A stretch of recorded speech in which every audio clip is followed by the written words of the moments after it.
स्वागत है आपका एसजी एकेडमी ऑफ इंग्लिश पर। फिर से मैं हाजिर हूँ द हिंदू के एक और एडिटोरियल को लेके। जो आज का एडिटोरियल है आप पढ़ेंगे, मैं आपको सिखाऊंगा कि कैसे इंग्लिश को पढ़ के उसका मीनिंग समझा जाता है, यानी कि आप अपने रीडिंग कॉम्प्रिहेंशन को बहुत ज़्यादा इंप्रूव करेंगे। वोकैबुलरी, ग्रामर पर भी हम ध्यान देंगे यहाँ पर।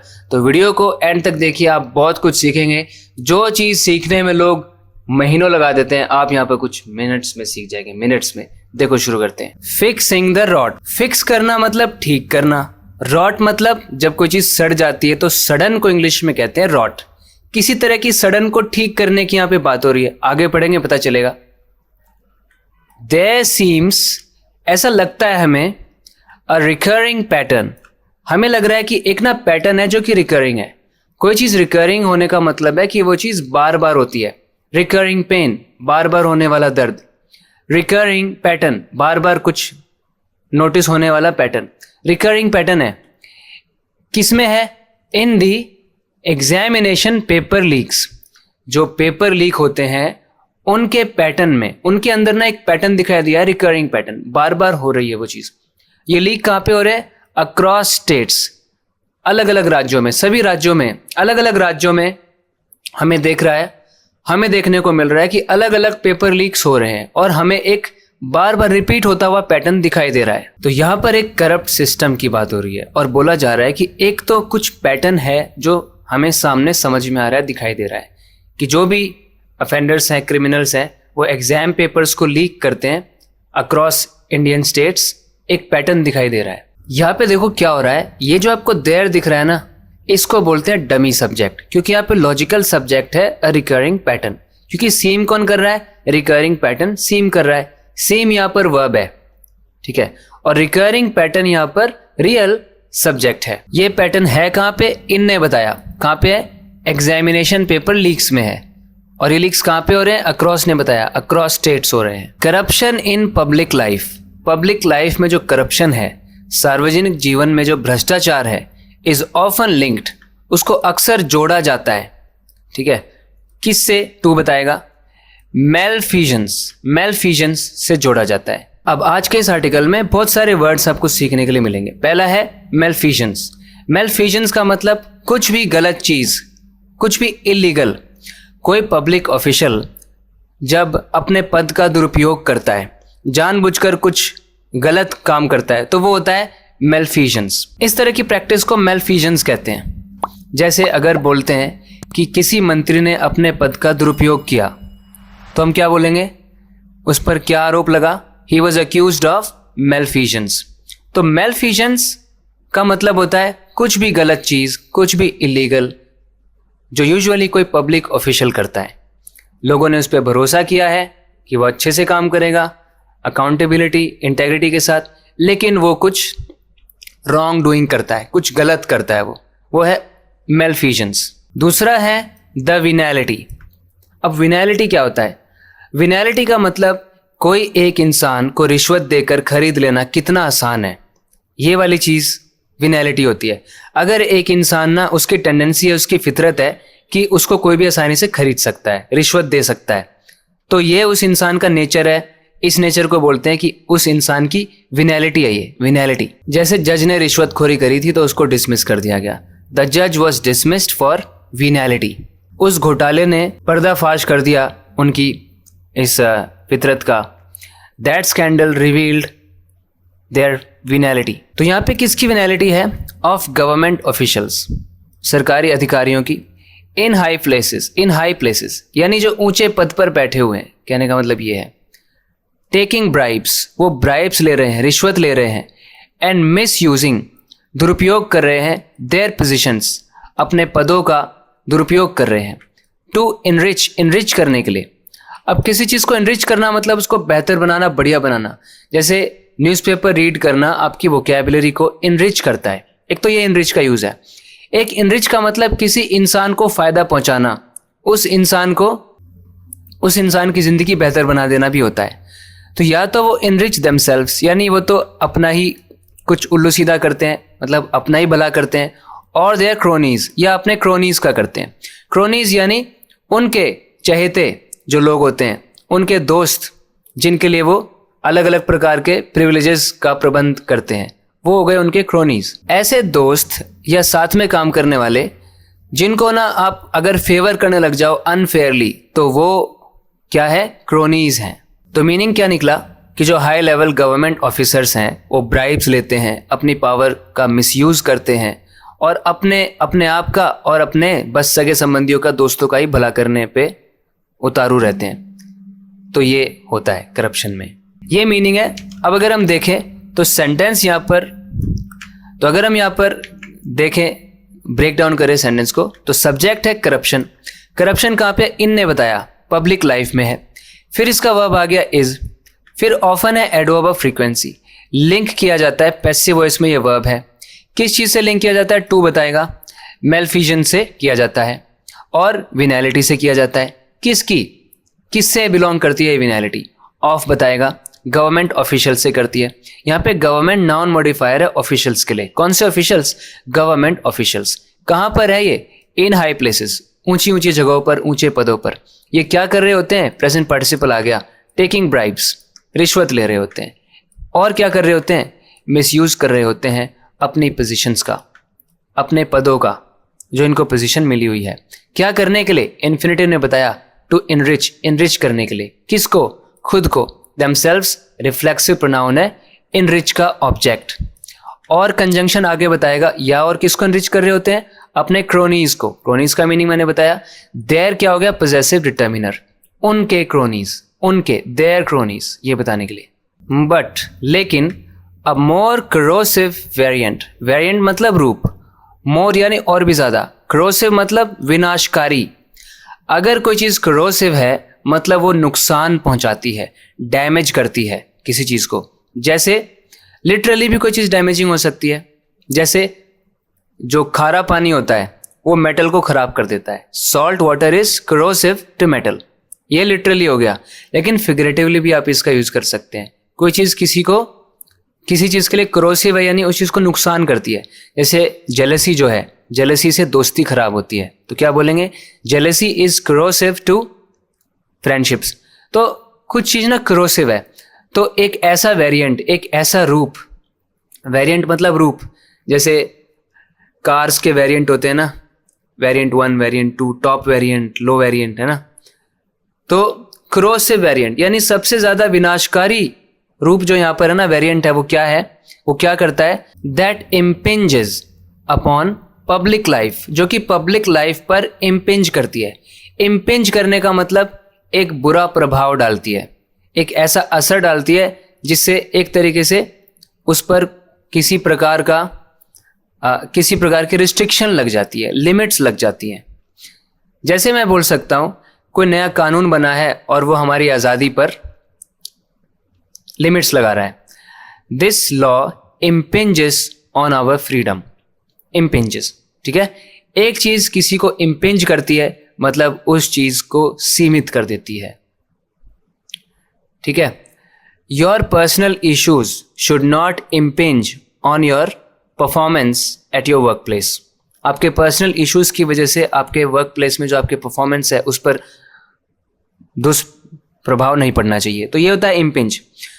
तो सबसे ज्यादा विनाशकारी वेरिएंट मतलब ज्यादा विनाशकारी वेरिएंट जो बुरा असर डालता है पब्लिक लाइफ पर, सार्वजनिक जीवन पर, इंक्लूड्स, उसमें क्या शामिल है, द सिस्टमैटिक, सिस्टमैटिक मतलब बहुत ही व्यवस्थित सबवर्जन होता है किसका, of public examinations, public examinations का, सार्वजनिक एग्जामिनेशंस का, एंड रिक्रूटमेंट और भर्तियों का, इनका ना सिस्टमैटिक सबवर्जन होता है।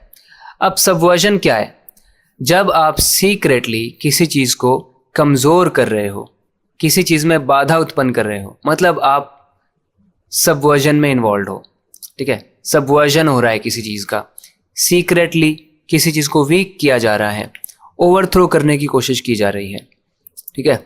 इसका वर्ब फॉर्म होता है सबवर्ट। जैसे they tried to subvert the process, मतलब उन्होंने उस प्रोसेस को बाधित करने की कोशिश की, ठीक है, उसको खराब करने की कोशिश की। तो पब्लिक एग्जामिनेशंस और रिक्रूटमेंट का सबवर्जन होता है सिस्टमैटिक, व्यवस्थित तरीके से। ये है बड़ी प्रॉब्लम, ज्यादा विनाशकारी वेरिएंट है ये। यहाँ पे कंजंक्शन है ये बट, सब्जेक्ट यहाँ पर है वेरिएंट, मोर कंपेरेटिव डिग्री हो गया, क्रोसिव एडजेक्टिव वेरिएंट के लिए। अब ये वेरिएंट क्या करता है बताने के लिए रिलेटिव क्लॉज आ गया, जिसमें रिलेटिव प्रोनाउन है दैट, वर्ब है इम्पिंजेस, प्रेपोजिशन क्योंकि इम्पिंज यहाँ पर इंट्रांजिटिवली यूज हो रहा है, और फिर इसका ऑब्जेक्ट है पब्लिक लाइफ। अब सब्जेक्ट आया है इंक्लूड्स, वेरिएंट यहाँ पे सब्जेक्ट है, ये वेरिएंट इंक्लूड करता है। क्या इंक्लूड करता है? इंक्लूड का ऑब्जेक्ट है सबवर्जन। किस तरह का सबवर्जन? सिस्टमैटिक एडजेक्टिव है ये। सबवर्जन है किस चीज का? पब्लिक एग्जामिनेशंस का, ऑफ ने बताया, और रिक्रूटमेंट का। रिक्रूटमेंट क्या होता है? लोगों को भर्ती करना। This is because public examinations and teacher recruitment, ये क्यों होता है? क्योंकि जो पब्लिक एग्जामिनेशंस हैं, जो सार्वजनिक रूप से लिए जाने वाले परीक्षाएं हैं, ठीक है, और टीचर रिक्रूटमेंट है, शिक्षकों की भर्ती है, आर पाथवेज, ये ऐसे रास्ते हैं, ऐसे मार्ग हैं, टू क्रिएटिंग स्किल्ड इंडिविजुअल्स, इनसे हम स्किल्ड इंडिविजुअल्स बनाते हैं, ऐसे व्यक्ति बनाते हैं जो कौशल होते हैं, जिनमें बहुत सारी स्किल्स होती हैं। वो भी कैसे? इन अ रैपिडली मॉडर्नाइजिंग इकोनॉमी, एक ऐसी इकोनॉमी के अंदर, ऐसी अर्थव्यवस्था में जिसमें बहुत रैपिडली, बहुत तेजी से मॉडर्नाइज हो रही है, मतलब आधुनिक हो रही है इकोनॉमी, जहाँ पे क्या हो रहा है? वेयर जॉब्स इंक्रीजिंगली डिपेंड, जहाँ पे जॉब दिन प्रतिदिन और ज़्यादा निर्भर होती जा रही हैं, किसके ऊपर?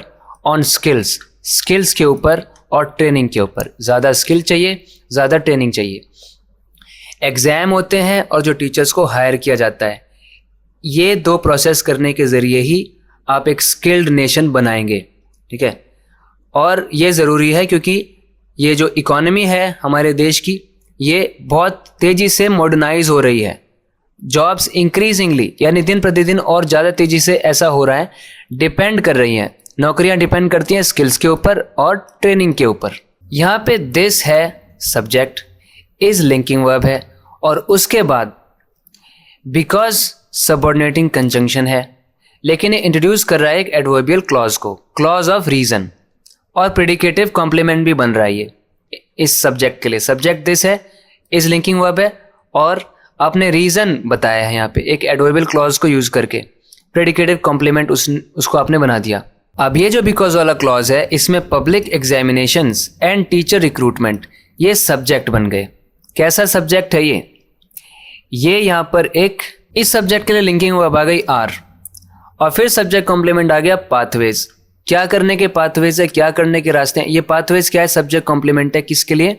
Public examinations and teacher recruitment. अब पाथवेज किसके हैं? टू प्रेपोजिशन बताएगी। टू क्योंकि प्रेपोजिशन है तो उसके बाद जो उसका ऑब्जेक्ट आएगा वो आईएनजी फॉर्म में होना चाहिए अगर वर्ब है तो, क्योंकि जेरेंड ऑब्जेक्ट बन सकते हैं। और क्रिएट का ऑब्जेक्ट है इंडिविजुअल्स। इंडिविजुअल्स कैसे हैं? स्किल्ड। और ये कहाँ पे करना है? वो लोकेशन बता रही है, वो डोमेन बता रही है कि हमें कहाँ पे करना है, ठीक है। एक तेजी से मॉडर्नाइज होती है, यहाँ पे रैपिडली एडवर्ब है, मॉडर्नाइजिंग प्रेजेंट पार्टिसिपल के लिए, जो कि अपने आप में एक एडजेक्टिव है इकोनॉमी के लिए। इकोनॉमी मॉडर्नाइज हो रही है, कैसे हो रही है? रैपिडली हो रही है, तो रैपिडली एडवर्ब मॉडिफाई कर रहा है इस मॉडर्नाइजिंग को। वेयर रिलेटिव एडवर्ब है, जिसने एक और क्लॉज यहाँ पे शुरू कर दिया, इकोनॉमी को मॉडिफाई कर रहा है। इकोनॉमी कैसी है? इस क्लॉज में सब्जेक्ट है जॉब्स, वर्ब है इसका डिपेंड, और वो भी कैसे डिपेंड हो रही है? इंक्रीजिंगली एडवर्ब है जो कि डिपेंड को मॉडिफाई कर रहा है कि कितना डिपेंड कर रही है? इंक्रीजिंगली डिपेंड कर रही है। किस चीज पर डिपेंड कर रही है? ऑन ने बताया। किस पर कर रही है? स्किल्स पर और ट्रेनिंग पर। ये ऑन के दो ऑब्जेक्ट्स हैं जिसको जोड़ने के लिए एंड कंजंक्शन आ गया है।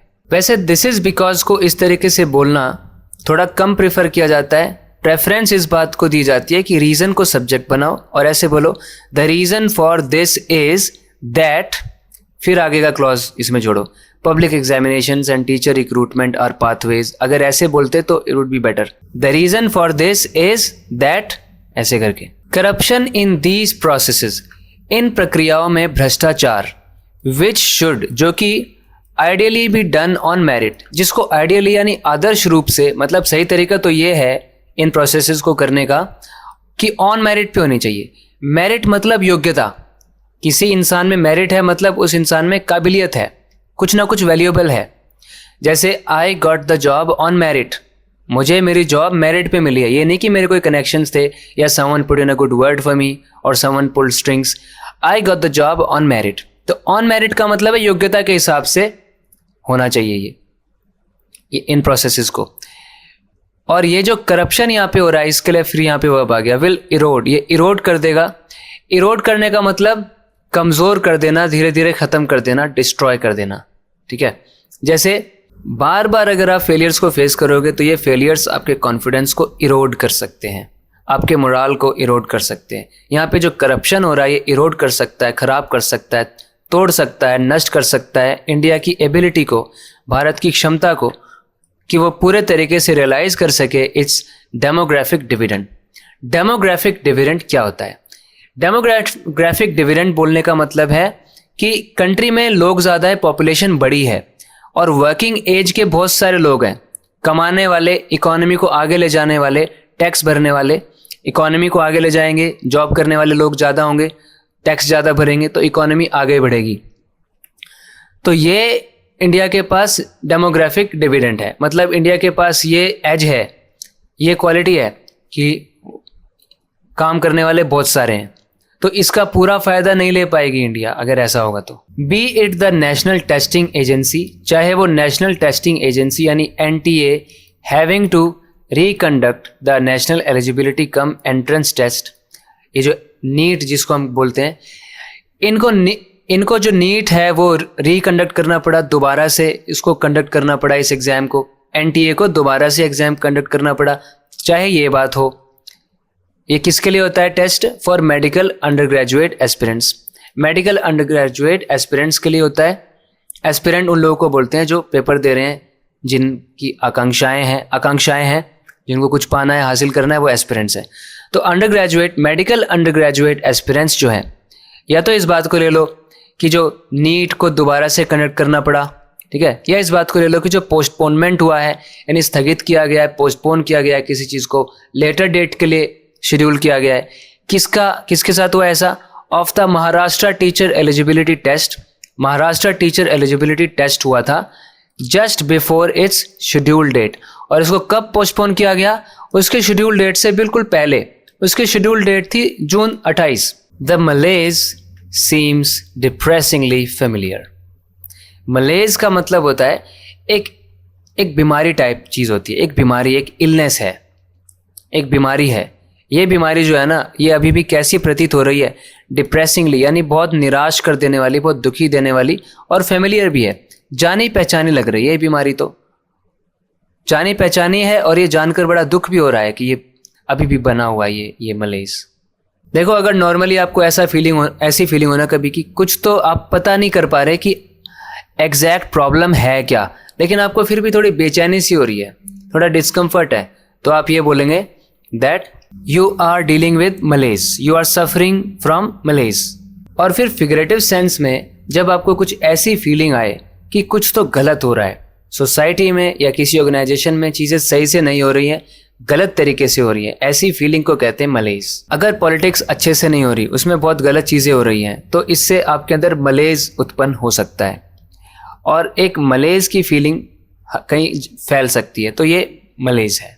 एक तो NTA को अपना एग्ज़ाम दोबारा कंडक्ट करना पड़ा, या तो ये ले लो, इस बात को देख लो, और एक महाराष्ट्र ने भी अपने पोस्टपोन कर दिया अपने एग्ज़ाम को। ये चीज़ों से तो हमें एक बहुत जानी पहचानी सी मलेज दिखाई दे रही है। यहाँ पर आप देख रहे हो प्रेजेंट सब्जेक्टिव मूड का यूज़। ये जो बी है ये प्रेजेंट सब्जेक्टिव मूड में है, मतलब बी अपनी बेस फॉर्म में है ये वर्ब, ठीक है। और इट जो है वो एक डमी सब्जेक्ट की तरह है, क्योंकि असली सब्जेक्ट है द नेशनल टेस्टिंग एजेंसी, और उसको क्या करना पड़ रहा है? प्रेजेंट पार्टिसिपल आगे बता रहा है कि उसको करना पड़ रहा है हैविंग टू, क्या करना पड़ रहा है? रिकंडक्ट करना पड़ रहा है। रिकंडक्ट का ऑब्जेक्ट है ये नीट, और क्यों करना पड़ रहा है? फॉर पर्पस बताएगा, मेडिकल अंडर ग्रेजुएट एस्पिरेंट्स के लिए।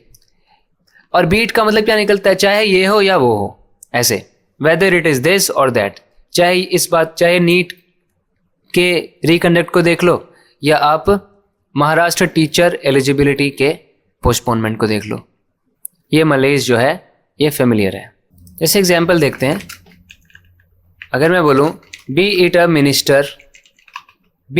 मिनिस्टर और अ क्लर्क, ठीक है, no one is above the law. मतलब क्या निकल रहा है, चाहे मिनिस्टर हो या क्लर्क हो, लॉ से ऊपर कोई नहीं है, कानून से ऊपर कोई नहीं है, चाहे छोटी गलती हो या बड़ी गलती हो, be it a small mistake or a big one.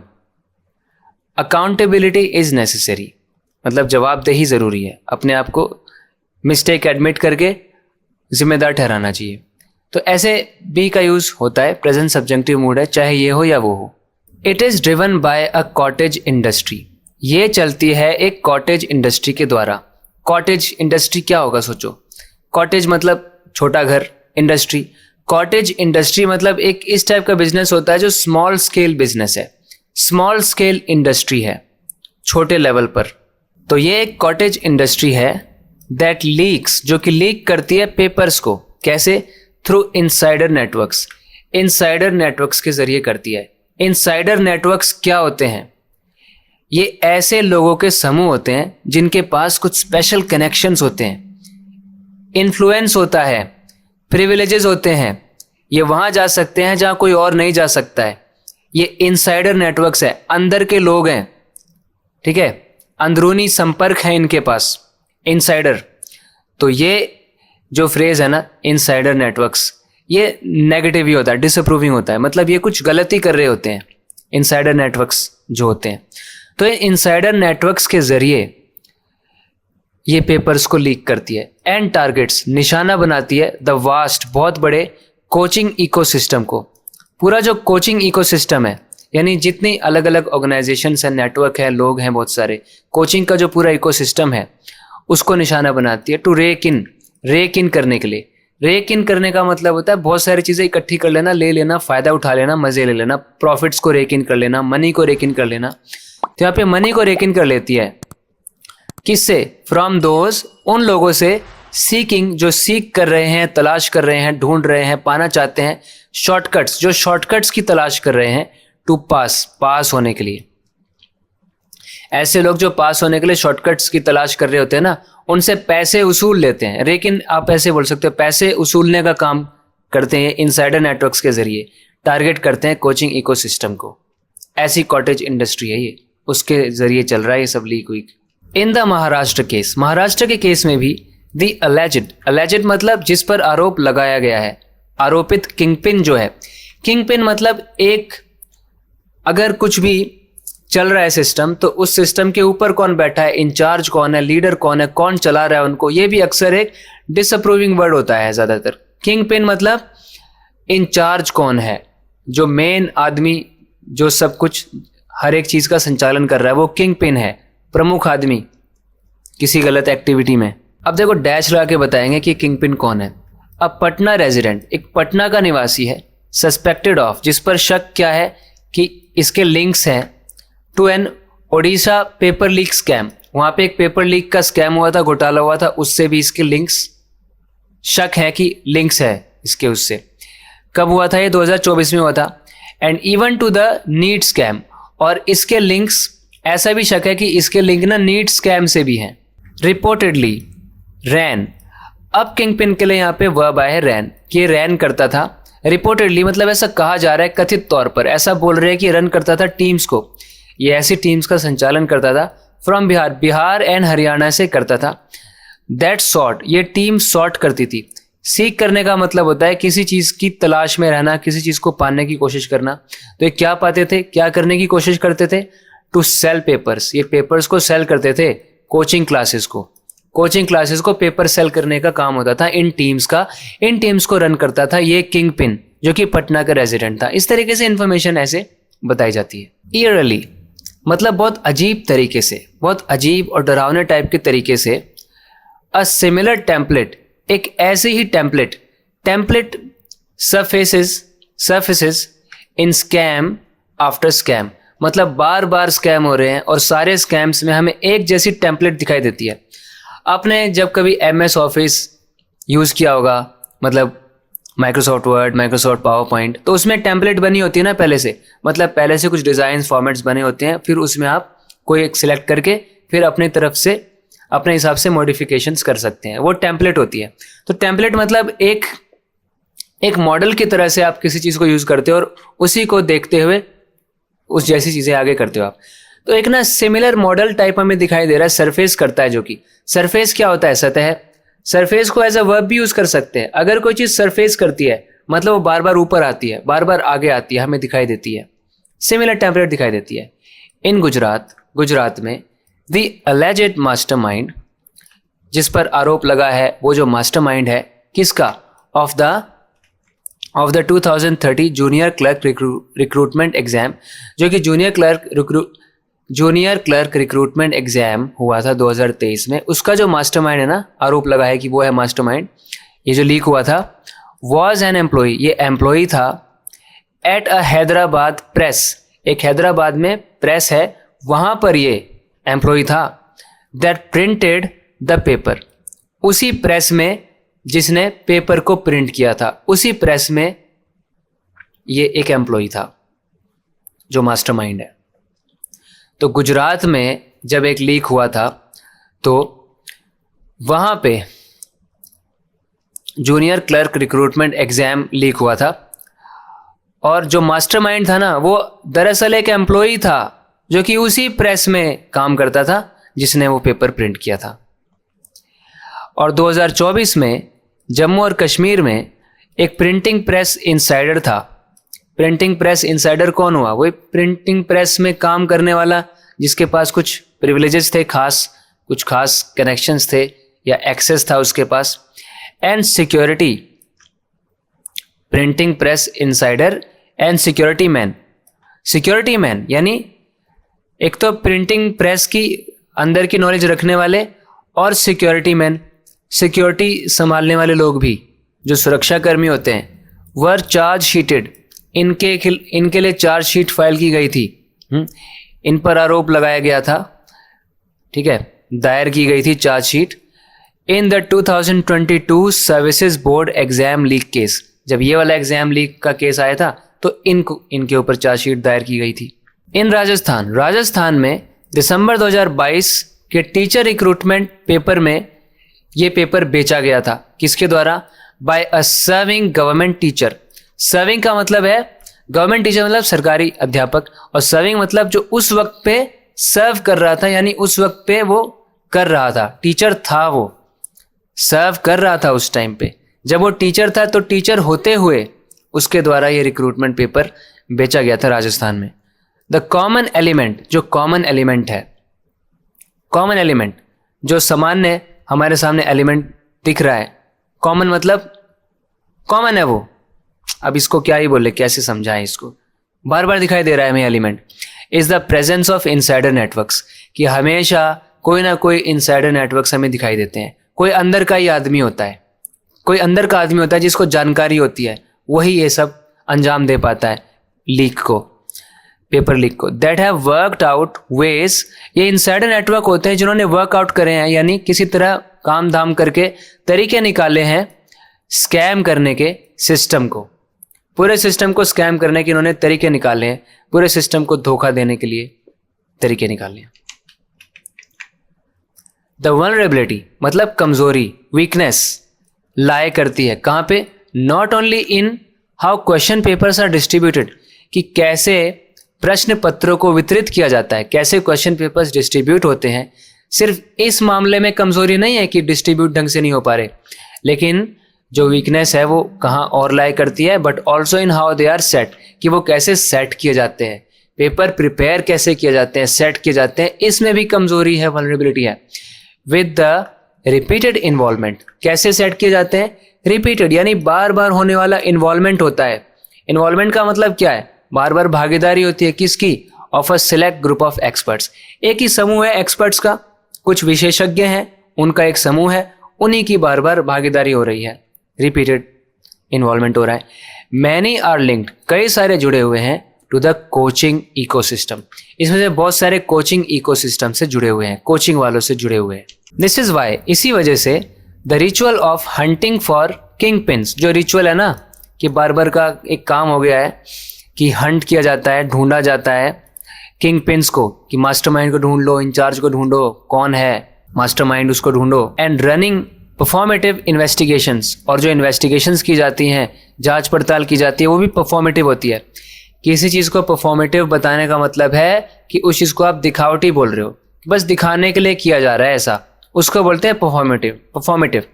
अगर किसी ने कोई कमिटमेंट दिखाई है और लेकिन वो काम कर नहीं रहा, तो हम बोलेंगे उसकी कमिटमेंट परफॉर्मेटिव है, बस ऐसे दिखाने के लिए बोला है कि वो कमिटेड है नहीं committed. Until public attention fades, कब तक करते हैं ये? हंट करते हैं कि हम किंग पिन्स को ढूंढ रहे हैं, हम इन्वेस्टिगेशन कर रहे हैं, ठीक है, ये सब चलता रहता है। कब तक? जब तक पब्लिक का ध्यान नहीं चला जाता। Public attention fades, leaves the core problem untouched. तो ये रिचुअल के लिए वर्ब आ गया, ये रिचुअल लीव कर देता है, छोड़ देता है जो असली मेन प्रॉब्लम है उसको अनटच छोड़ देता है। उस प्रॉब्लम का तो कुछ होता ही नहीं। पर्टिनेंट क्वेश्चंस, जो सीधे सवाल होते हैं। पर्टिनेंट मतलब एकदम उपयुक्त सवाल, जो सवाल होने चाहिए सीधे सीधे रेलेवेंट सवाल जो होते हैं, वो रेयरली एड्रेस होते हैं, उनको मुश्किल से ही कभी जवाब दिया जाता है उन सवालों का। तो is the paper set by the same closed pool of examiners each time? Is the paper set by, क्या पेपर को सेट किया जाता है, बनाया जाता है, प्रिपेयर किया जाता है the same closed pool of examiners each time? क्या हर बार वही सेम लोग हैं पेपर सेट करने वाले, पेपर बनाने वाले, वही सेम एग्जामिनर्स का एक पूल है, मतलब एक ग्रुप है, एक समूह है? Are there antecedents and commercial links verified? क्या उनके एंटीसीडेंट्स को, एंटीसीडेंट्स किसी पर्सन के होते हैं, इसका मतलब किसी पर्सन का बैकग्राउंड, किसी पर्सन की हिस्ट्री, पहले का उसका रिकॉर्ड कैसा है, ठीक है, पहले का रिकॉर्ड, किसी पर्सन का पहले का रिकॉर्ड, उसकी हिस्ट्री, उसके एंटीसीडेंट्स होते हैं कि पहले उसने कैसा काम किया है, वो होते हैं उसके एंटीसीडेंट्स। और कमर्शियल लिंक्स बोले तो जो भी उसके कनेक्शंस हैं, बिजनेस कनेक्शंस, जो भी फाइनेंशियल रिलेशनशिप्स हैं, पार्टनरशिप्स हैं जिनका शायद वो हिस्सा है, क्या उन लिंक्स को वेरीफाई किया जाता है, चेक किया जाता है अच्छे से? पैसिव वॉइस में ये क्या उनको वेरीफाई किया जाता है? Do the departments that run these exams scrutinize examiners? जो डिपार्टमेंट्स हैं, कौन से डिपार्टमेंट्स? दैट रिलेटिव क्लॉज ने बताया, जो दैट से शुरू हो रहा है, जो इन एग्जाम्स को रन करते हैं, क्या वो स्क्रूटनाइज करते हैं इन एग्जामिनर्स को? स्क्रूटनाइज करना मतलब बहुत बारीकी से जांच करना। किस लिए? For conflicts of interest. क्या वो ये चेक करते हैं कि कहीं इनका कोई कॉन्फ्लिक्ट ऑफ इंटरेस्ट तो नहीं है? कॉन्फ्लिक्ट ऑफ इंटरेस्ट क्या होता है? जब एक इंसान को आपने किसी पोस्ट पर बिठा दिया, कोई पोजीशन उसको दे दी, तो कहीं ऐसा तो नहीं कि उसका वो दुरुपयोग करके अपना कुछ फ़ायदा निकाल ले, ऐसा तो नहीं है? तो कॉन्फ्लिक्ट ऑफ इंटरेस्ट कहते हैं ऐसी सिचुएशन को जहाँ पे एक इंसान के पर्सनल रिलेशनशिप्स या उसके कुछ इंटरेस्ट्स हो सकते हैं जिनकी वजह से उसके वर्क, उसकी इंटेग्रिटी, उसकी कमिटमेंट्स अफेक्ट हो सकती हैं और वो गलत तरीके से वो मिसबिहेव कर सकता है किसी न किसी तरीके से। वो होता है कॉन्फ्लिक्ट ऑफ इंटरेस्ट। देखो मैं आपको उदाहरण से समझाता हूँ। जैसे कोई एग्जामिनर है और उसको बोला जा रहा है कि उसको आंसर शीट चेक करनी है, किसकी? उसके खुद के बेटे की। अब यहाँ पे कॉन्फ्लिक्ट ऑफ इंटरेस्ट आ गया।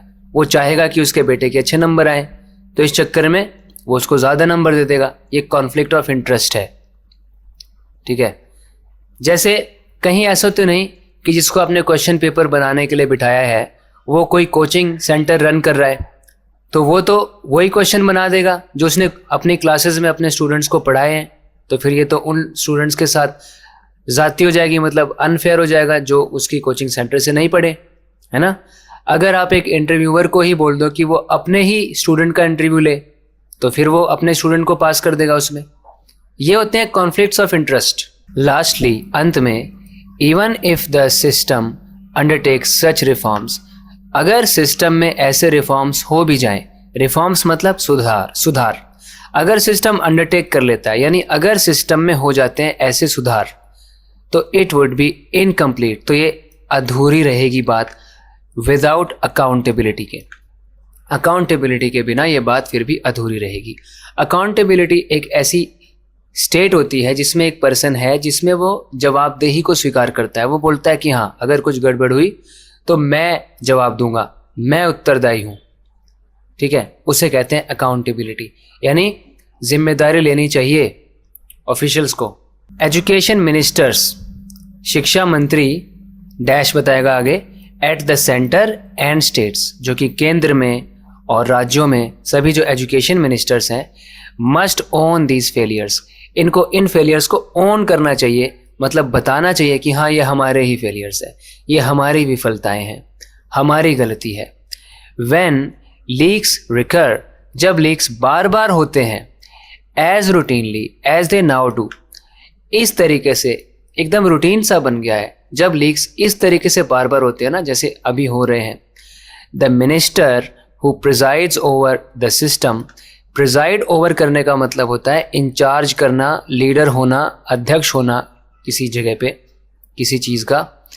तो जो मिनिस्टर प्रिजाइड ओवर करता है सिस्टम के ऊपर, should not remain in the post, उनको अपनी पोस्ट में रहना ही नहीं चाहिए। मतलब बोला जा रहा है कि उनको तो क्या कर लेना चाहिए, उनको तो अपने पद को ही छोड़ देना चाहिए, क्विट कर देना चाहिए उनको। अगर इसी तरीके से लीक्स होते रहेंगे तो जितने मिनिस्टर हैं जो जिनके नेतृत्व के होते हुए ये सब हो रहा है, तो they should not remain in the post. The reason for my speaking so slowly is my inability to speak so much. It's actually making my mouth hurt a little now. So I hope you liked the video and you learned something from it. If you want to keep improving your English in the same way, don't forget to subscribe to the channel. You'll keep getting such videos regularly. You'll keep improving your English and you'll speak exceptionally well. You will improve, enhance the way you understand when you read something to a great extent. Okay, so take care. We'll talk in the next video lesson. Bye for now.